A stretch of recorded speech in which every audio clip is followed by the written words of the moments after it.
Hello everyone and welcome. In this video, we are going to talk about oracles. But first, let's talk about smart contracts a little bit more. We said that smart contracts are secure, and one of the reasons that they are secure is because they are an isolated environment. So they cannot actually give information to the outside world or take information from the outside world. So they are like an encapsulated environment, and we only know about that blockchain. Now, this comes with a lot of benefits like the security and the integrity of data and the decentralization. But in some use cases, we might need to get data from the outside world. Let's say you are creating an insurance app, and let's say if the weather is more than 40 degrees Celsius 5 days in a row, then you are going to give certain amount of token to the user.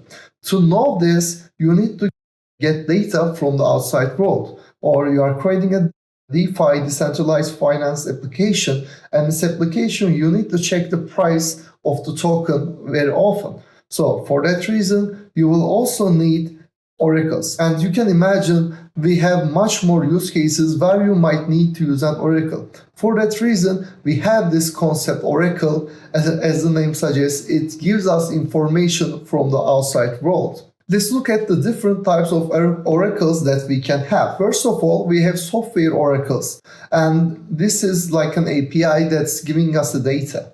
And we also have hardware oracles, which is more like communicating with IoT devices. We can also have consensus-based oracles, which is more like decentralization, because in consensus-based oracles, multiple resources needs to come to a consensus about the integrity of the data. So there's a little bit like decentralization consensus mechanism like we have on the blockchain. So this is a relatively closer, let's say, implementation to the blockchain. But again, one approach is not better than the other approach. It all depends what you need. Lastly, I want to talk about one of the key players in this field, and this Chainlink. So Chainlink provides oracles for Solidity smart contracts so that we can integrate them to our smart contract and we can actually communicate with outside world. Again, it comes with pros and cons as we discussed. The pro side is clearly obvious that we are retrieving data from the outside world and we can use it in our smart contract. But on the con side, we are actually creating our smart contract a little bit dependent. So it's not totally decentralized in some sense, because we need to have that data for our application to work. There are gives and takes, let's say. But again, this is a very important concept, and in some cases, we need to use these oracles so that we can actually create applications in many fields, which we can say, okay, this is a decentralized application done with this smart contract, and it's also functional. And in many cases, we need to communicate with the outside world. If you want to learn about the oracles, you can check the documentation below this video.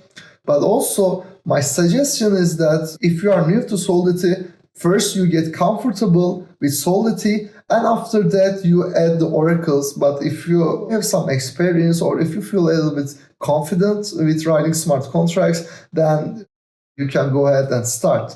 In both cases, decision is yours. So thank you very much for listening to me on this brief introduction to oracles. It's a much broader topic than we discussed, but I believe when the time comes, you are going to dig a little deeper for yourself. Thank you very much, and see you on the next one.